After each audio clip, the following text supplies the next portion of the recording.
നമസ്കാരം.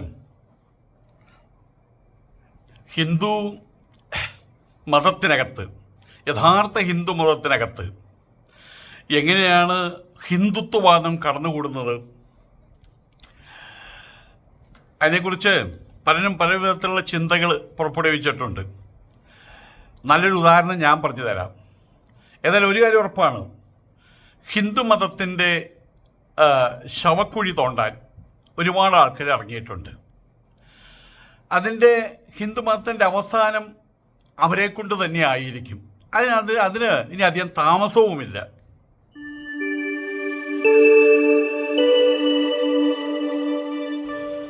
RSSകാർ 100% ദേശസ്നേഹികൾ. അത് ഓരോരുത്തരും ഇഷ്ടമാണ്, പറഞ്ഞോട്ടെ, അത് പറഞ്ഞോട്ടെ. പക്ഷേ ചുക്കില്ലാത്ത കഷായമില്ലാന്ന് കേട്ടിട്ടില്ലേ? മുസ്ലിം വിരോധമില്ലാത്ത RSS പ്രസ്താവനകൾ ഉണ്ടാവില്ല. RSSകാർ നല്ലതാണെന്ന് പറഞ്ഞാൽ ഉടനെ തന്നെ ഇപ്പുറത്ത് പറയണം മുസ്ലിങ്ങൾ കെട്ടവരാണെന്ന്. അതാണ് ഇപ്പോൾ ഇവിടെ M എന്ന പേരിൽ അറിയപ്പെടുന്ന ഒരുത്തനുണ്ട്. അവൻ പറയുന്നത് RSSകാർ 100% ദേശസ്നേഹികൾ, മതം മാറിക്കഴിഞ്ഞാൽ മരണശിക്ഷ നൽകണമെന്ന് പറയുന്ന മറ്റൊരു മതവും ഇവിടെയുണ്ട്. ഈ പറയുന്ന ആൾ മുസ്ലിമാണ് കേട്ടോ. മുസ്ലിം മതത്തിൽ നിന്ന് അയാൾ ഏതോ ഒരാൾ അശരീരി കേട്ടിട്ട് അയാൾ ഹിന്ദു മതത്തിലായി എന്നാണ് പറയുന്നത്. ആത്മീയാചാര്യൻ ശ്രീ M RSSകാർക്ക് രാജ്യമാണ് എല്ലാം. രാഷ്ട്രീയമായിട്ടും ശാരീരികമായിട്ടും സാംസ്കാരികമായിട്ടും ഭീഷണി നേരിടുകയാണെങ്കിൽ മാത്രമാണ് അവർ എതിർക്കുന്നത്. അദ്ദേഹം ദേശീയ മാധ്യമത്തിന് നൽകിയ ഒരു അഭിമുഖത്തിലാണ് പറയുന്നത്. അല്ലാതെ അവരാരെയും എതിർക്കാറില്ല. കാരണം നമ്മളെ നാട്ടിൻപുറത്ത് പോകുന്ന പശുക്കളെ കണ്ടിട്ടില്ലേ? എന്തിനേറെ കാട്ടിലെ കൃഷ്ണമൃഗം പോലും ആരും എതിർക്കാറില്ല. എതിർക്കുന്ന എപ്പോഴാണെന്ന് അറിയാമോ? കൃഷ്ണമൃഗത്തിൻ്റെ നേരെ ചെല്ലുമ്പോൾ. അപ്പോൾ അവർ കൊമ്പ് കുലിക്കിങ്ങനെ വരും. അതിപ്പോൾ കടുവയാണെങ്കിലും പുലിയാണെങ്കിലും അവരെ പിടിക്കും. പക്ഷെ അതിനു മുമ്പ് ആ കൊമ്പ് കുലിക്കിങ്ങനെ വരും. അത്രമാത്രമേ ഉള്ളൂ. പച്ചപ്പാവങ്ങൾ, കൃഷ്ണമൃഗങ്ങൾക്ക് തുല്യർ. പക്ഷെ അവരെപ്പോഴാണ് എതിർക്കുന്നത്? രാഷ്ട്രീയമായിട്ട്, ശാരീരികമായിട്ട്, സാംസ്കാരികമായിട്ട് ഭീഷണി നേരിടുമ്പോൾ മാത്രമാണ് അവരെതിർക്കുന്നതെന്നാണ് ഇയാളിപ്പോൾ പറഞ്ഞുകൊണ്ടിരിക്കുന്നത്. അത് കഴിഞ്ഞ് അടുത്ത ചുക്ക് എത്തി. ചുക്കില്ലാത്ത കഷായമില്ലല്ലോ, ഇതേ ചുക്ക് എത്തിയിട്ടുണ്ട്. മുസ്ലിം സംഘടനകൾക്ക് പൊതുവെ എന്നോട് വളരെ ദേഷ്യമാണ്. അതെങ്ങനെയല്ലാണ്ടിരിക്കിങ്ങനെ, അതായത് മുസ്ലിങ്ങളെ ഈ ദേശത്തിൻ്റെ ശത്രുക്കളായിട്ട് പ്രഖ്യാപിച്ച് ഒരു രാഷ്ട്രീയ സംഘടന ഇന്ത്യയുടെ ആഭ്യന്തര ശത്രുക്കൾ മുസ്ലിങ്ങളാണ്, അവരെ ഇല്ലായ്മ ചെയ്യണമെന്ന് പറയുകയും അതിനുള്ള തന്ത്രങ്ങൾ ആവിഷ്കരിക്കുകയും ഇല്ലായ്മ ചെയ്യുകയും ചെയ്യുന്ന ഒരു സംഘടനയെക്കുറിച്ച് പുകഴ്ത്തി അവർക്ക് തേച്ചു കൊടുക്കുന്ന ഒരാളോട് എങ്ങനെയാണ് മുസ്ലിം സംഘടനകൾക്ക് അവർക്ക് സ്നേഹമുണ്ടാകുക? പക്ഷെ അവരെ ഞാൻ സജീവമായിട്ട് വെല്ലുവിളിക്കാത്തതിനാൽ അവരെന്നെ വെറുതെ വിടുന്നു. അവരെ സജീവമായിട്ട് വെല്ലുവിളിച്ചാലും അവർ വെറുതെ വിടും. ഞാൻ വെല്ലുവിളിക്കാറുണ്ടല്ലോ. വെല്ലുവിളിക്കാൻ വെറുതെ അല്ല. RSSുമായിട്ട് ഏതെങ്കിലും തരത്തിൽ ഒരു കണ്ണടിച്ച് കാണിച്ചു കഴിഞ്ഞാൽ ആ മുസ്ലിമിനെ പറയും നീ മുസ്ലിമാണല്ലോ ഞാൻ ചോദിക്കും. അതേത് ദൈവം തമ്പുരാൻ തന്നെ വന്നാലും. ഇനിയിപ്പോൾ അവരെ പ്രവാചകൻ വന്നിട്ട് പറയുകയാണ് RSS കൊള്ളാവുന്നൊരു സംഘടനയാണ് പറഞ്ഞാൽ ആ പ്രവാചകനെ പറ്റുമെങ്കിൽ ഒരു കല്ലെങ്കിലും ഞാൻ എടുത്തെറിയും. ഞാനത് ചെയ്യും. അത് മാത്രമല്ല, മുസ്ലിങ്ങൾ മൊത്തം ചെയ്യത്. കാരണം ഈ നാടിനെ ഇന്നത്തെ അവസ്ഥയിലേക്ക് എത്തിച്ചത് കുട്ടിച്ചോറാക്കി എന്നുള്ളത് അക്ഷരാർത്ഥത്തിന് കുട്ടിച്ചോറാക്കി മാറ്റിയ ഒരു സംഘടനയാണ് RSS. ഇന്നിപ്പോൾ ഇവിടെ രണ്ടാൾ കണ്ടു കഴിഞ്ഞാൽ, അല്ലെങ്കിൽ ഒരു കൂട്ടം ആൾക്കാർ കണ്ടു കഴിഞ്ഞാൽ സംസാരിക്കുന്നത് മതങ്ങളെക്കുറിച്ചിട്ടാണ്, രാജ്യത്തെക്കുറിച്ചിട്ടല്ല, ശാസ്ത്രത്തെക്കുറിച്ചിട്ടല്ല, രാജ്യത്തിൻ്റെ ഭൗതികമായിട്ടുള്ള വികാസത്തെക്കുറിച്ചല്ല, ആഹാരത്തെക്കുറിച്ചല്ല, പാർപ്പിടത്തെക്കുറിച്ചല്ല, വസ്ത്രത്തെക്കുറിച്ചല്ല. അതൊന്നും വേണ്ട. മതം മതം മതം മതം. അതിൽ മതം പൊട്ടിയിരിക്കുകയാണ് ആൾക്കാർക്ക്. നമ്മുടെ ആനകൾക്ക് മതം പൊട്ടുന്ന കണ്ടിട്ടില്ലേ? ഒരു ആന വേറെ ആനയെ കുത്തു നോക്കി നമ്മൾ കണ്ടിട്ടുണ്ടല്ലോ. ഇതുപോലെ ആനകൾക്ക് മതം പൊട്ടിയ പോലെ ഇവിടെ സമൂഹത്തിന് മതം പൊട്ടിയൊരു അവസ്ഥയാണ് ഇപ്പോൾ ഉള്ളത്. കാരണം ആരാണ് ഇതിന് ശരിയെന്നറിയില്ലല്ലോ. ഒരു അടച്ചിട്ടൊരു മുറിക്കകത്തിരുന്ന് ഭയങ്കര ലഹള, അടി, തല്ല്, വെട്ട്, കുത്ത്, അയ്യോ, നിലവിളി. ഇതിൽ ആ മുറിക്കകത്ത് ആരാ ഉള്ളത് നമുക്കറിയില്ല. അവിടെ ഇന്ത്യക്കകത്ത് ഇപ്പോൾ നടക്കുന്ന വിദേശ രാജ്യങ്ങളിലുള്ള പത്രങ്ങളൊക്കെ എടുത്ത് നമുക്കറിയാൻ പറ്റും. അവിടെ നടക്കുന്നത് എന്താ? വളരെയധികം നീചമായ രീതിയിലാണ് അവർ ഇന്ത്യയെ ചിത്രീകരിക്കുന്നത്. അങ്ങനെ എങ്ങനെ ചിത്രീകരിക്കാതിരിക്കും? കാരണം പശുവിൻ്റെ പേരും പറഞ്ഞ ആളുകളെ കൊല്ലുക, ചാണകം തിന്നുന്ന ആളുകൾ, ചാണകത്തിൽ കുളിക്കുന്ന ആളുകൾ, ക്യാൻസർ വന്നാലും കുഷ്ഠം വന്നാലും ക്ഷയരോഗം വന്നാലും പശുവിൻ്റെ ചാണകം കൊണ്ട് കുളിക്കുക, മൂത്രം കുടിക്കുക. ഇങ്ങനെ ഒരു ലോകമുണ്ടെങ്കിൽ ഈ 2025 ആണ്ടിൽ അതിനെ നോക്കിയിട്ട് ആഫ്രിക്കക്കാർ വരെ പറയും അയ്യേ എന്ന്. ആഫ്രിക്കക്കാർ വരെ പറയില്ലേ? ഇതിനാരാണ് ഇതിന് ആക്കം കൂട്ടി കൊടുക്കുന്നത്? ഈ സംഘപരിവാർ സംഘടനകളാണ് ആക്കം കൂട്ടി കൊടുക്കുന്നത്.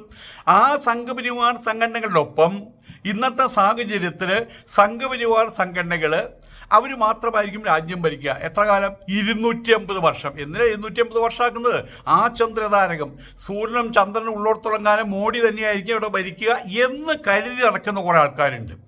അതിൽ സന്യാസിമാരുമുണ്ട്. അവരെ സംബന്ധിച്ചിടത്തോളം സന്യാസം പറഞ്ഞാൽ സമ്യക് ന്യാസമായിട്ട് യാതൊരു ബന്ധമില്ല. കാമ്യാനാം കർമ്മണാം ന്യാസം സന്യാസം കവയോ വിദുഹു എന്ന് ഗീതയിൽ പറയുന്നുണ്ട്. അതുമായിട്ട് ഇവർക്ക് യാതൊരു ബന്ധവുമില്ല. ഇവരെ സംബന്ധിച്ചിടത്തോളം ഫണ്ട് റൈസ് ചെയ്യുക, അവരെ കെട്ടിടങ്ങൾ കെട്ടുക, അനാഥശാലകൾ കെട്ടി അതിന് പൈസ വാങ്ങിക്കുക, വൃദ്ധസ്ഥാനങ്ങൾ കെട്ടി അതിന് പൈസ വാങ്ങിക്കുക. ഈ പറയുന്ന പ്രവൃത്തിക്ക് സമ്പൂർണ്ണ ആത്മീയാചാര്യന് 3 ഏക്കർ സ്ഥലമാണ് കമ്മ്യൂണിസ്റ്റ് മാർക്സിസ്റ്റ് പാർട്ടി കൊടുത്തത്, ഇപ്പോൾ ഭരിക്കുന്നവർ കൊടുത്തത്. ഇപ്പോൾ അവർ ശരിക്കും പറഞ്ഞു കഴിഞ്ഞാൽ മറ്റേ മൂഞ്ചിപ്പോയില്ലേ വാസ്തവത്തിൽ, അല്ലെങ്കിൽ ഊമ്പിപ്പോയില്ലേ വാസ്തവത്തിൽ. അവിടെ നിന്ന് സ്ഥലം വാങ്ങിച്ച് അവിടെയാണ് ഇപ്പോൾ ഇരിപ്പെന്നാ തോന്നുന്നത് തിരുവനന്തപുരത്ത്. അവിടെ ഇരുന്നുകൊണ്ടാണ് പറയുന്നത് RSS കി ജയ് എന്ന് പറയുന്നത്. RSS ആണ് ഏറ്റവും നല്ല സംഘടന എന്ന് പറയുന്നത്. ശ്രീരാം എന്താണ് പറയുക, ജയ് ശ്രീരാം എന്നൊക്കെ വിളിച്ചു പോകുന്നത് അവിടെ ഇരുന്നിട്ട്. അപ്പോൾ അവർക്കത് വേണം, ഇങ്ങനെയുള്ള ആൾക്കാർക്ക് വിട്ടുകൊടുത്തതിൻ്റെ പേരിൽ. ഏതായാലും അവർക്ക് ഇയാളുടെ തെരഞ്ഞെടുപ്പുകൾ അംഗീകരിക്കാൻ കഴിയില്ല. ആരെങ്കിലും മുസ്ലിങ്ങൾക്ക് എങ്ങനെയാണ് കഴിയുക? അവരെ സംബന്ധിച്ചിടത്തോളം അവർക്ക് സംശുദ്ധമായിട്ടുള്ള ഒരു പ്രമാണം അവർക്കുണ്ട്. ആ പ്രമാണത്തിൽ നിന്ന് അവർ അങ്ങോട്ടോ ഇങ്ങോട്ടോ മാറിയിട്ടില്ല. ആ പ്രമാണത്തെ ആസ്പദമാക്കിക്കൊണ്ടുള്ള മുന്നേറ്റങ്ങൾ, ആ പ്രമാണത്തിൻ്റെ ഉള്ളിൽ നിന്നുകൊണ്ട് അതിനനുസന്ധാനം ചെയ്തുകൊണ്ട് അതിനനുരോധമായിട്ടുള്ള കാര്യങ്ങളാണ് അവർ ചെയ്യുന്നത്. അത് ശരിയല്ലെന്ന് പറഞ്ഞിട്ടുള്ള ഒരു തെരഞ്ഞെടുപ്പ് നടക്കി കഴിഞ്ഞാലോ അത് ശരിയല്ല, അത് എൻ്റെ തെരഞ്ഞെടുപ്പ് അതാണ്, അത് ശരിയല്ല എന്ന് പറഞ്ഞാൽ അവരാ ആളെ തള്ളിക്കളയും. സ്വാഭാവികമാണല്ലോ. ശരീഅത്ത് ഇസ്ലാമിൽ ഒരാളുടെ വിശ്വാസം മാറ്റുന്നത് ദൈവനന്ദിയായിട്ട് കണക്കാക്കുന്നു. ഇവിടെ അത് ദൈവനന്ദി അല്ല കേട്ടോ. ഒരു കാലഘട്ടത്തിൽ ശങ്കരാചാര്യരുടെ കാലഘട്ടത്തിൽ എത്ര എണ്ണത്തിനെ കൊന്നു വീഴ്ത്തിയിട്ടുള്ളത്. ബുദ്ധമതക്കാരെയും ജൈന മതക്കാരെയും എത്ര എണ്ണത്തിനെ കശാപ്പ് ചെയ്തിട്ടുള്ള ആ കാലഘട്ടത്തിൽ. കേരളത്തിലെ ക്ഷേത്രങ്ങൾ എടുത്തു നോക്കുക. ഈ മറ്റേ പെരുമ്പോൾ കല്ലിൽ ക്ഷേത്രം ആരുടെയായിരുന്നു? ഈ പറയുന്ന നമ്മളുടെ ശബരിമല ക്ഷേത്രം ആരുടെയായിരുന്നു? കൊടുങ്ങല്ലൂർ കുരുമ്പക്ഷേത്രം ആരുടെയായിരുന്നു? അവിടെ നടക്കുന്ന ചടങ്ങുകളായിട്ടുള്ള പ്രത്യേകത എന്താണ്? അപ്പം അതെല്ലാം ഒരു കാലഘട്ടത്തിൽ കേരളം മൊത്തം ബുദ്ധമതന്മാരുടെ വിഹാരമായിരുന്നു. അതുകൊണ്ടാണ് പുത്തൂർ എന്നൊരു സ്ഥലം എവിടെയൊക്കെ ഉണ്ട്, അതൊക്കെയും പുത്തരച്ചൻ്റെ സ്ഥലങ്ങളാണ്. മാവേലിക്കര അവിടെ ഇന്നും ആ പ്രതിമയുണ്ട്, കരുമാടിക്കുട്ടൻ്റെ പ്രതിമയുണ്ട്, ബുദ്ധൻ്റെ പ്രതിമ അവിടെയുണ്ട്. അപ്പം ആ ഒരു കാലഘട്ടത്തിൽ വെട്ടിപ്പിടിച്ച ഹിന്ദുമതത്തിൻ്റെ കാര്യമൊന്നും പറയാതിരിക്കുകയാണ് നല്ലത്. ഹിന്ദുമതത്തിന് അന്യമായിട്ടുള്ള എല്ലാത്തിനെയും വെട്ടിപ്പിടിച്ചിട്ടുണ്ട്. ആ ഹിന്ദുക്കളെ വെട്ടിപ്പിടിച്ചിട്ടുണ്ട്, ഒരു കാലഘട്ടത്തിൽ വെട്ടിപ്പിടിച്ചിട്ടുണ്ട്. അപ്പോൾ പറഞ്ഞു വരുന്നത് എന്താണെന്ന് വെച്ച് കഴിഞ്ഞാൽ എല്ലാ മതങ്ങളും അവരുടെ മതങ്ങളെ വളർത്താനും അവരുടെ മതങ്ങളെ ചവിട്ടിക്കൂട്ടുന്ന ആളുകളുടെ കാല് വെട്ടാനും എല്ലാവരും എല്ലാ കാലത്തും തയ്യാറായിട്ടുണ്ട്. ഇവിടെ ദൈവനിന്ദ ചെയ്യുന്നു, അവർക്ക് മരണശിക്ഷ അറിയിക്കുന്നു. മുംതാസ് അലി ഖാൻ എന്ന എനിക്ക്, ഇയാളുടെ പേര് മുംതാസ് അലി ഖാൻ എന്നാണ്, ഭീഷണികൾ ലഭിച്ചിട്ടുണ്ട്. പക്ഷെ എനിക്കത് പ്രശ്നമല്ല. ഞാൻ ഒരു കാര്യം പറയട്ടെ, എനിക്ക് പ്രശ്നമാണ് കേട്ടോ. എന്നെ RSSകാർ അവർ ഭീഷണി മുഴക്കിയിട്ടുണ്ടോ എന്ന് വെച്ചാൽ ചെറിയ ഭീഷണികളൊക്കെ ഇല്ലാന്നില്ല, പക്ഷെ അവിടെ ഞാൻ ഓടിപ്പോന്നു. പക്ഷെ ഇവിടെ എല്ലാ കൊണാപ്പന്മാരും പറഞ്ഞു ഞങ്ങൾക്ക് ജീവൻ പ്രശ്നമല്ല, ജീവിതം പ്രശ്നമല്ല, മരണം ഒരിക്കലേ ഉള്ളൂ, ആ മരണം ഞങ്ങൾക്ക് പുല്ലാണെന്നൊക്കെ പറയാം. പറയാതിരിക്കും നല്ലത്. ഒരു കത്തി കൊണ്ട് കാണിച്ചു കഴിഞ്ഞപ്പോൾ കണ്ടില്ലേ, ഒരു ബാങ്ക് മാനേജർ കത്തി കാണിച്ചു ഇങ്ങനെ കാണിച്ചപ്പോഴേക്കും ആ പൈസ മുഴുവൻ എടുത്ത് കൊണ്ടൊക്കെ എന്നെ കൊല്ലരുത് പറഞ്ഞാണ് ചാലക്കുടിയിൽ. അപ്പം അതൊക്കെ എല്ലാവർക്കും ജീവഭയം അതെല്ലാവർക്കും ഉണ്ട്. പിന്നെ വലിയ വർത്താനം പറയും, അത്ര മാത്രമേ ഉള്ളൂ. ഹിന്ദു മതത്തിൽ വിശ്വസിക്കാൻ ആരും നിങ്ങളോട് ആവശ്യപ്പെടുന്നില്ല.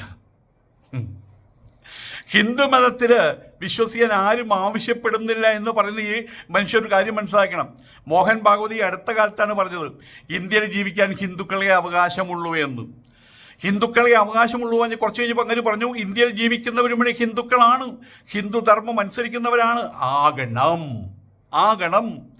മറ്റുള്ള മതസ്ഥാപനങ്ങൾ തകർത്ത് കളയുന്നത് എന്തിൻ്റെ പേരിലാണ്? ഇപ്പോഴും മറ്റേ കണക്കിൽ എന്താ പറയുക, രാമജന്മഭൂമി, ശ്രീകൃഷ്ണ ജന്മഭൂമി, കുചേല ജന്മഭൂമി, കംസ ജന്മഭൂമി എന്നൊക്കെ ജന്മഭൂമികളായിട്ട് അവിടേക്കും പള്ളികളുണ്ട് മുഴുവൻ തകർക്കുന്നത് എന്തിൻ്റെ പേരിലാണ്? അവർ ഒരു മതത്തിൽ മാത്രം അവരുടെ മതത്തിൽ വിശ്വസിക്കാൻ പറയുന്നില്ല എന്ന് ഹിന്ദുക്കൾ പറയുന്നില്ല എന്ന് പറയാൻ പറ്റൂ? മറ്റുള്ള മതക്കാരിവിടെ വേണ്ട, അവരുടെ ആരാധനാലയങ്ങൾ വേണ്ട, അവരുടെ ഒരു തരം മുദ്രയും വേണ്ട, അവരുടെ വിശ്വാസപ്രകാരം അവർ കഴിക്കുന്ന ആഹാരം അത് പാടില്ല, ഞങ്ങൾ പറയുന്നേ പാടൂ. അപ്പോൾ ഇതിൻ്റെക്ക് അർത്ഥം എന്താണ്?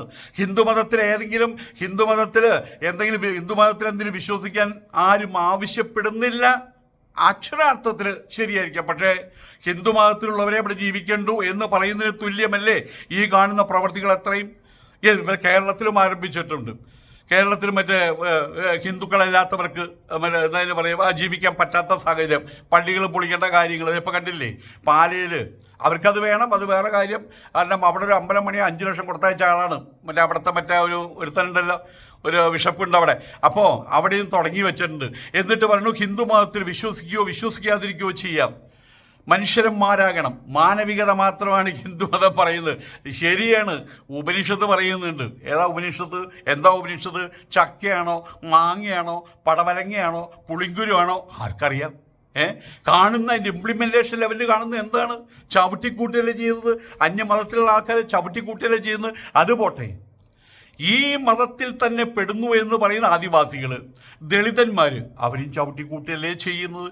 ഈ പറയുന്ന എന്ന് പറയുന്ന ഇയാളോട് ഞാൻ കാര്യം ചോദിച്ചോട്ടെ, ഇവിടെ എല്ലാം ഹിന്ദുക്കളാണെങ്കിൽ അമ്പലത്തിൽ കയറുമ്പോൾ എന്തിനാണ് ഇവിടെ വരെ, അതിൻ്റെ അപ്പുറം പാടില്ല, ശ്രീകോവിൽ കയറാൻ പാടില്ല, പൂജിക്കാൻ പാടില്ല, ഗുരുവായൂർ അമ്പലത്തിൽ പായസം ഉണ്ടാക്കുന്നത് ചെണ്ട കൊട്ടുന്നത് പോലും ഇന്ന വർഗങ്ങളാണെന്ന് പറഞ്ഞിട്ടുണ്ട്. ഇങ്ങനെ വർണ്ണ തിരിവ് കാഴ്ചവെക്കുന്ന ഏത് മതമുണ്ട് ഈ ലോകത്തിൽ? മറ്റുള്ളവരെ നീ 30 അടി മാറിക്ക്, 40 അടി മാറിക്ക്, 50 അടി മാറിക്ക്, ഇന്നും അത് നടമാടുന്നുണ്ടല്ലോ വാസ്തവത്തിൽ. അമ്പലത്തിനകത്ത് ശ്രീകോവിലിനകത്ത് ഹിന്ദുവിനെ പൂജിക്കാനുള്ള അവകാശം എല്ലാവർക്കും അല്ല, ഹിന്ദുവായിട്ട് ജനിച്ച് പൂജ അറിയുന്ന എല്ലാവർക്കും പൂജിക്കാനുള്ള അവകാശം എപ്പോൾ കിട്ടുന്നു? ബ്രഹ്മാവിനോട് ചോദിച്ചാൽ ബ്രഹ്മാവ് എന്താ പറഞ്ഞാൽ അറിയോ? ഞാൻ ആ കാലത്തൊന്നും ജീവിച്ചിരിക്കില്ല എന്ന്. കൽപ്പാന്തകാലത്തോളം ആ ധർമ്മം ഇവിടെ നിലനിൽക്കും.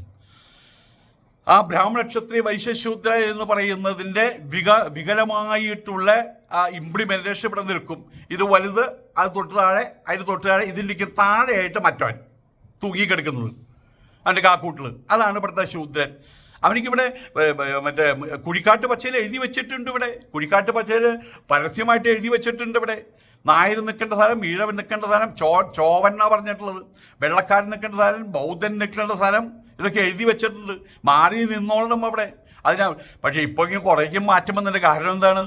അതിന് കാലം മാറിയപ്പോൾ കുറേ മാറ്റം വന്നിട്ട് ഇപ്പോൾ പറയുന്ന മൊത്തത്തിൽ അങ്ങോട്ട് പറയുകയാണ് ഹിന്ദുമതം അതെല്ലാവരെയും സ്വീകരിക്കും.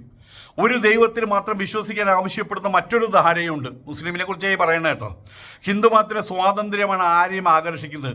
ഹിന്ദുമതത്തിലെ സ്വാതന്ത്ര്യമല്ലടോ, സ്വാതന്ത്ര്യമല്ല അവിടെയുള്ളത്, ദുസ്വാതന്ത്ര്യമാണ് അവിടെയുള്ളത്. അഴിച്ചിട്ട കാളകൾ. എന്താണ് ഹിന്ദുമതം? ഏതൊരു മതമാണെങ്കിലും ഏതൊരു ഡെസിഗ്നേഷൻ ആണെങ്കിലും ഒരാൾ പറയാം ഞാൻ മുസ്ലിമാണ്, ഓക്കെ, എന്താ അതിൻ്റെ പ്രമാണ ഗ്രന്ഥം? അതൊന്നും എനിക്കറിയില്ല. പിന്നെ നീ എവിടുത്തെ മുസ്ലിം വേണ്ട? ഞാൻ ഡോക്ടറാണ്, ഓക്കെ. ഈ പാരസിറ്റമോളോ അതെന്താ? പാരസെറ്റമോളോ എന്ന് പറഞ്ഞാൽ അപ്പൻ്റെ കൊങ്ങയ്ക്ക് പിടിക്കണം. അപ്പം എല്ലാവർക്കും ഒരു പ്രമാണമുണ്ട്. ഒരു ഹിന്ദു എന്ന് പറഞ്ഞാൽ അയാൾക്കൊരു പ്രമാണമുണ്ട്. എന്താണ്? പ്രസ്ഥാനത്രയം. ഈ കോപ്പൻ അതൊന്നും കേട്ടിട്ടുണ്ടാവില്ല. പ്രസ്ഥാനത്രയം, ന്യായപ്രസ്ഥാനം, ശ്രുതിപ്രസ്ഥാനം, സ്മൃതിപ്രസ്ഥാനം. ആർക്കറിയാം? കുറേ നമ്മുടെ ഭാഗവതം തീറ്റയായിട്ട് നടക്കുന്നുണ്ട്. അതിലപ്പുറം വല്ലതും ഉണ്ടോ? ആയതുകൊണ്ട് തന്നെ അഴിച്ചിട്ട കാളകളാണ്. അവരെ സംബന്ധിച്ചിടത്തോളം ആഹാരം വസ്ത്രം പാർപ്പിടം. അതിൽ വസ്ത്രവും പാർപ്പിടവും ഇല്ലെങ്കിലും കുഴപ്പമില്ല. ആഹാരം വേണം. ആഹാരത്തിന് വേണ്ടി മലർന്നടിച്ച് കിടക്കുക, ആരുടെ തൊള്ളയിൽ കൊണ്ടിട്ട സന്തോഷം, അത് മാത്രമായിട്ട് മാറിയില്ലേ ഈ ഹിന്ദുമതം. അതുകൊണ്ടാണ് അതിന് ജന്തുമതം എന്ന് പറയുന്നത്. ആഹാരം നിദ്ര ഭയമൈതുലം ച സാമാന്യമേതർ പശുവിർന്നരാണം. എല്ലാ പശുബുദ്ധികളുള്ള മൃഗങ്ങൾക്കുള്ള പോലെയാണ് ആഹാരം നിദ്ര ഭയം മൈതുലം, അത്ര മാത്രമേ ഉള്ളൂ. ധർമ്മോഹി ദേശാമതികോ വിശേഷക. ധർമ്മം എന്ന് പറഞ്ഞ ഒന്നുണ്ട്. എവിടെ എപ്പോൾ ഏത് രീതിയിൽ എങ്ങനെ അമ്മയുടെ ഗർഭപാത്രത്തിൽ നിന്ന് അന്ത്യേഷ്ടി കർമ്മം ഏറ്റുവാങ്ങുന്നവരെ ഒരു മനുഷ്യൻ അനുഷ്ഠിക്കേണ്ടുന്ന ധർമ്മങ്ങൾ കർമ്മങ്ങൾ അതിനെക്കുറിച്ച് പറഞ്ഞിട്ടുള്ള ശാസ്ത്രങ്ങൾ എന്താണെന്നറിയാമോ? അകന്നുപോയ കാലഘട്ടങ്ങളിൽ അമൂല്യമായിട്ടുള്ള ധർമ്മങ്ങളെ വരുന്ന കാലഘട്ടത്തിൽ പ്രവഹിപ്പിച്ച് മാനവ ജീവിത ശൃംഖലയെ കരുത്തുറ്റതാക്കി തീർക്കേണ്ടുന്നതിൻ്റെ ആവശ്യകത ആരെങ്കിലും മനസ്സിലാക്കി വെക്കുന്നുണ്ടോ? ആളുകളെ വിഭ്രമിപ്പിക്കുകയല്ലേ ചെയ്യുന്നത്? വാസ്തവത്തിൽ ഇയാൾ പറയുന്നു എൻ്റെ ഭയം അതാണ്. എന്താണ്? ഹിന്ദുമതത്തിലെ സ്വാതന്ത്ര്യം ഇല്ലാതായി പോകുന്നു. ഹിന്ദുമതത്തിലെ സ്വാതന്ത്ര്യം അതിനേക്കാൾ നല്ല സ്വാതന്ത്ര്യം ഇല്ലാതിരിക്കുന്നതാണ്. കാരണം ഒരു തോന്നിവാസ മതം അഴിച്ചിട്ട കാളകളെ പോലെ ഇങ്ങനെ നടക്കുന്നു. തിര്യക്കുകളാണ് വാസ്തവത്തിൽ തല താഴ്ത്തിയിട്ട് നടക്കുന്നവർ. കാരണം അവർക്ക് തല ഉയർത്താൻ അവർക്ക് ആധ്യാത്മികതയിൽ ഒരു ചിറക് ഒടിഞ്ഞുപോയി. ആധ്യാത്മികതയുടെ ഒരു ചിറക് ഒടിഞ്ഞുപോയി. അവർക്കിപ്പോൾ ഉള്ളത് ഭൗതികതയുടെ ചിറവ് മാത്രമാണ്. തിന്നാൻ കിട്ടണം, തിന്നാൻ കിട്ടണം, തിന്നാൻ കിട്ടണം, തിന്നാൻ കിട്ടണം. അത് മാത്രമേ ഉള്ളൂ. ഒരു എത്തിക്സോ ഒരു വാല്യൂവോ അവർക്കില്ല. അതാണ് അവരുടെ സത്യം. അവരെ സംബന്ധിച്ചിടത്തോളം ഭൗതിക ശരീരം അത് മാത്രമാണ് അവർക്ക് പരമപ്രധാനം. ഇവിടെ അള്ളാഹു രൂപമില്ലാത്തവനാണെന്ന് പറഞ്ഞു, നിരാകാരനാണെന്ന് പറഞ്ഞു. പക്ഷെ രൂപമില്ലാത്ത അള്ളാഹു കോപിക്കുന്നു എന്ന് പറയുന്നത് എന്തിൻ്റെ അർത്ഥത്തിലാണ്? അത് പരസ്പര വിരുദ്ധമല്ലേ? ഈ കൊച്ചു കുട്ടികൾ പറഞ്ഞ ചില കാര്യങ്ങളുണ്ടല്ലോ. ശിവന്റെ കഴുത്തിൽ പാമ്പിനെ ഇടുമ്പോൾ പാമ്പ് കൊത്തില്ലേ ചോദിക്കുന്ന രീതിയിലുള്ള ഈ പാർവതി ദേവി എങ്ങനെയാണ് കോട്ടൺ സാരി ധരിക്കുന്നത്? ഹിന്ദുമതത്തിലെ ഓരോ കാര്യങ്ങൾ ചൂണ്ടിക്കാണിച്ച് പറയുന്ന കാര്യങ്ങളാണ്. ഇതിൽ കൊച്ചു വർത്താനമല്ലേടോ ഈ പറയുന്നത്? കൊച്ചു വർത്താനമല്ലേ ഈ പറയുന്നത്? അള്ളാഹു രൂപമില്ലാത്തവനാണ്, പിന്നെ അള്ളാഹു ഇങ്ങനെയാണ് കോപിക്കുന്നത്. അള്ളാഹുവിൻ്റെ വചനങ്ങൾ അനുസരിക്കാത്തവൻ അതിൻ്റെ പേരിൽ കോപമേറ്റു പോകുന്നു. അവിടെ ഇരുന്ന് കോപിക്കലല്ല.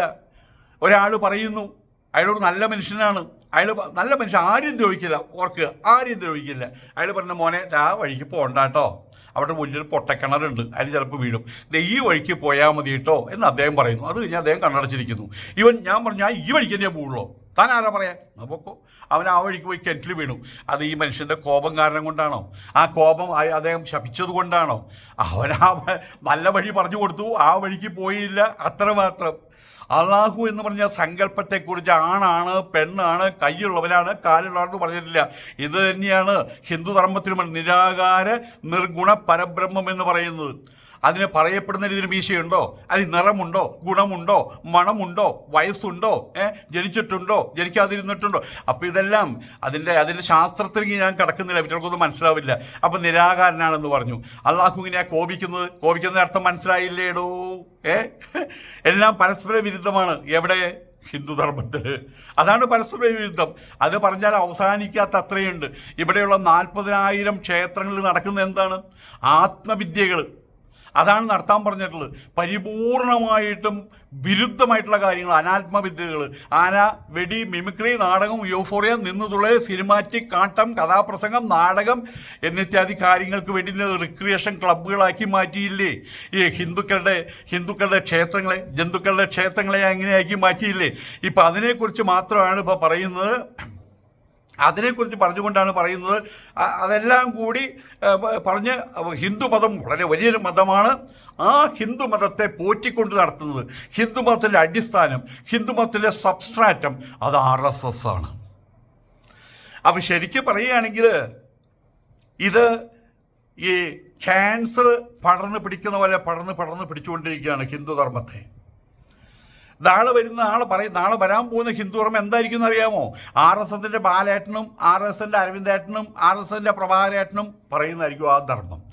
അതിന് ഉത്തരവാദികൾ ഇവിടെ ഉള്ള സന്യാസിമാരാണ്. നല്ല പഠിപ്പും പാണ്ഡിത്യവുമുള്ള ഞാൻ ആ പഠിപ്പും പാണ്ഡിത്യത്തിൻ്റെ പേരിൽ ഞാൻ സാഷ്ടാംഗം പ്രണാമം ചെയ്യുന്നൊരു സന്യാസിയുണ്ട്. അതാണ് ചിദാനന്ദപുരി. പക്ഷെ അദ്ദേഹത്തിൻ്റെ രാഷ്ട്രീയമായിട്ടുള്ള ചിന്തകൾ, അനാവശ്യമായിട്ടുള്ള RSSൻ്റെ വാലും അദ്ദേഹത്തിൻ്റെ വാലും കൂട്ടിക്കെട്ടിയ കാര്യം, അതെനിക്ക് വളരെ സങ്കടമുണ്ടാക്കിയ കാര്യമാണ്. കാരണം എന്താണ്? എന്തെങ്കിലും ഒരു സംശയം ഉണ്ടെങ്കിൽ ഇന്ന് കേരളത്തിൽ വിളിച്ചു ചോദിക്കാൻ പറ്റുന്ന 2 സന്യാസിമാരെ ഞാൻ കണ്ടിട്ടുള്ളൂ. മറ്റുള്ളവരൊന്നും കുറ്റം പറയുകയല്ല. ഒന്ന് പ്രജ്ഞാനാനന്ദ തീർത്ഥപാദര്, പിന്നൊന്ന് ചിദാനന്ദപുരി സ്വാമികൾ. ഇവരൊക്കെ ഈ കാര്യത്തിൽ വലിയ രൂപത്തിൽ ശ്രദ്ധ ചെലുത്തിയില്ലെങ്കിൽ അവരൊക്കെ അലവലാതി സന്യാസിമാർ തിന്നാൻ വേണ്ടിയിട്ട് എന്തോ പറഞ്ഞു നടക്കുന്നവർ എന്നുള്ള രീതി വരും. അവരുടെ കയ്യിലുള്ള മുത്തും പവിഴവും ആർക്കും വേണ്ടാന്നൊരു സാഹചര്യത്തിലെത്തും. അങ്ങനെ ആയിട്ടുണ്ട്. ആളുകൾക്ക് എന്താ വേണ്ടേ? പുനർജന്മത്തെക്കുറിച്ച് പറയണം, ചത്തു കഴിഞ്ഞാൽ എന്താ സംഭവിക്കുക എന്ന് പറയണം, ഏത് മന്ത്രം ജപിച്ചാൽ പൈസ കിട്ടുക എന്ന് പറയണം, ഏത് മന്ത്രം ജപിച്ചാൽ മറ്റേ രോഗം മാറുക എന്ന് പറയണം. ഏറ്റവും വലിയ രസം എന്താ പറയുക, മൃത്യുഞ്ജയ മന്ത്രമുണ്ട്. ഓം ത്രയംബകം, ത്രയംബകം എന്നല്ല കേട്ടോ, ഇവിടെ എല്ലാവരും ചെല്ലുന്നത്. ഓം ത്രയംബകം, 3 കണ്ണുകൾ. ഓം ത്രയംബകം യജാമഹേ സുഗന്ധിം പുഷ്ടിവർദ്ധനം ഉർവാരുകമിവ ബന്ധനാത് മൃത്യോർമുക്ഷീയമാമൃതാത്. ഇതാണ് അത് ചെല്ലുന്ന. എന്തിനാ അറിയോ? ഭർത്താവ് ആശുപത്രി എടുക്കുമ്പോൾ ചത്തു പോകാണ്ടിരിക്കാൻ വേണ്ടിയിട്ടാണ് അമ്പലത്തിൽ. ഇതങ്ങനെ ചൊല്ലിക്കോളോ. ഇതിനോടൊക്കെ ആൾക്കാർക്ക് താല്പര്യം. എന്നിട്ട് അതിൽ പൈസയും വാങ്ങിച്ചു വയ്ക്കും. അതിൽ പറയുന്നത് എന്താണെന്ന് അറിയാമോ? വാസ്തവത്തിൽ ഹേ ഭഗവാൻ, ഞാൻ നിന്നെ യജിക്കുന്നു, ഞാൻ നിന്നോട് പ്രാർത്ഥിക്കുന്നു, ഞാൻ നിന്നെ പൂജിക്കുന്നു. ഞാനിവിടെ ഉർവാരുകം പോലെ ഒരു ചുവന്ന നിറത്തിലുള്ളൊരു മത്തങ്ങയ്ക്കാണ് ഈ പറയുന്നത്. അടി മത്തങ്ങ എന്ന് വെച്ചോളൂ. ആ മത്തങ്ങ പോലെ അടി തേങ്ങ ഇത് വെച്ചോളൂ. ഇതിൽ ഉർവാരുകം എന്നാണ് പറഞ്ഞിട്ടുള്ളത്. അതുപോലെ ഞാനിവിടെ തൂങ്ങിക്കെടുക്കുന്നു. അതിൻ്റെ ആ തണ്ടിൽ നിന്ന് ഞാൻ ഒന്നും ശേഖരിക്കുന്നില്ല. എൻ്റെ ഉള്ളിലൊരു വെള്ളം വറ്റിപ്പോയി കഴിഞ്ഞു. ഞാൻ ഉണങ്ങിയ മത്തങ്ങ ആയിക്കഴിഞ്ഞു. ഈ തണ്ടിൽ നിന്നൊന്ന് വിടണേ ഭഗവാനെ, ഒന്ന് വിടിയിക്കണേ ഭഗവാനെ. അതിൽ ഹിഡനായിട്ട് മറ്റൊന്നുകൂടിയുണ്ട്. ആ തണ്ടിൽ നിന്ന് വിട്ടുപോകുന്നതിന് മുൻപ് ഞാൻ സമ്പൂർണ്ണനാണെന്നുള്ള വിവരം എന്നെ ഗ്രഹിപ്പിക്കണേ ഭഗവാനെ. അങ്ങനെ ഭയാനകമായിട്ടുള്ളതെന്ന് വേണമെങ്കിൽ പറയാം. ഹൊറിബിൾ ടെറിബിൾ എന്ന വാക്ക് വേണമെങ്കിൽ ഉപയോഗിക്കാം. അങ്ങനെയുള്ള ഒരു സങ്കല്പമാണ് മൃത്യുഞ്ജയ മന്ത്രം. അതിനെക്കുറിച്ച് എന്താ പറഞ്ഞത് അറിയോ? ഭർത്താവിൻ്റെ രോഗം മാറാൻ, തന്തപ്പിടി 101 വയസ്സിലാണെങ്കിലും ചത്തുപോകാതിരിക്കാൻ.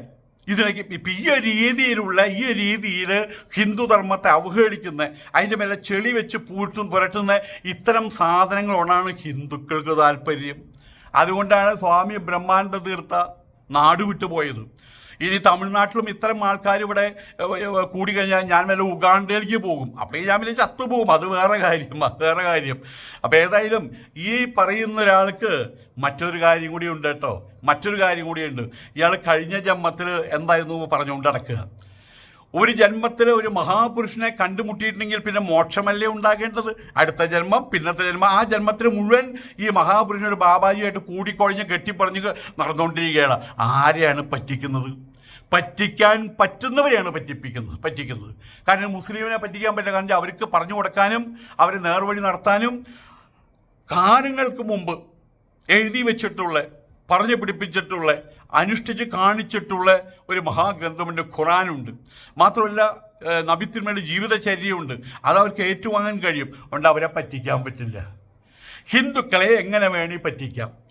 ഹിന്ദുക്കളെ പറ്റിയാൽ ഏറ്റവും മാർഗപ്പം സമാധി കണ്ടില്ലേ? ഇതൊരു അടുത്ത സമാധി, അത്രയേ ഉള്ളൂ. ഇപ്പം നമ്മളൊരു സമാധി പരിപാടി കണ്ടില്ലേ? ആ സമാധി പരിപാടികൾ നിങ്ങൾ നോക്കിക്കോളൂ. ആരെന്ത് തന്നെ പറഞ്ഞാലും അടുത്ത ഇലക്ഷൻ വരുമ്പോൾ ഇവിടുത്തെ കമ്മ്യൂണിസ്റ്റ് മാർക്സിസ്റ്റ് പാർട്ടിക്കാർ, CPI-കാർ, കേരള കോൺഗ്രസ്സുകാർ, ആ വിഭാഗം ഈ വിഭാഗം, മുസ്ലിം ലീഗിൻ്റെ ആളുകൾ, കോൺഗ്രസിൻ്റെ ആ വിഭാഗം ഈ വിഭാഗം, എല്ലാവരും അവിടെ ചെന്ന് മറ്റേ അയാളുടെ പേരെന്താ, കോണത്തപ്പൻ സ്വാമി രക്ഷിക്കണേ എന്ന് പറയും. അവിടെ ചെന്ന് എല്ലാവരും അവിടെ ചെല്ലും. നിങ്ങൾ ഇല്ലെങ്കിൽ നോക്കിക്കോ, ഇലക്ഷൻ വരാൻ പോവല്ലേ. ഇവിടെയുള്ള സകല രാഷ്ട്രീയ പാർട്ടികളും, മാർക്സിസ്റ്റ് പാർട്ടി അടക്കം, പിണറായി വിജയൻ അടക്കം കോണത്തപ്പൻ സ്വാമിയുടെ അവിടെ ചെന്ന് സാഷ്ടാംഗ പ്രണാമം. 10 വോട്ട് അതിൻ്റെ പേരിൽ നഷ്ടപ്പെടരുത് കരുതിയിട്ടാണ്. ഇതൊക്കെയാണ് കേരളം. ഇതൊക്കെയാണ് കേരളത്തിലെ ഞാൻ ഹിന്ദുമതത്തെക്കുറിച്ചാണ് വന്നത്. അതിനെക്കുറിച്ച് പറഞ്ഞ് അവസാനിപ്പിക്കാം. ഇതാണ് ഇപ്പോഴത്തെ ഹിന്ദുമതം. എന്താണ് യഥാർത്ഥ ഹിന്ദുമതം? എന്താണ് പ്രസ്ഥാനത്രയം? എന്താണ് മറ്റേ ന്യായപ്രസ്ഥാനം ബ്രഹ്മസൂത്രം? എന്താണ് സ്മൃതി പ്രസ്ഥാനം ഗീത? എന്താണ് ശ്രുതി പ്രസ്ഥാനം വേദാന്തം? ഇത് മൂടിപ്പോയി കഴിഞ്ഞു. അതിനെ മൂടിക്കളഞ്ഞു. എന്താണെന്ന് പോലും അറിയാത്ത രീതിയിൽ ഇനി അനുഭവിക്കുക, അത്രമാത്രം. നമസ്കാരം.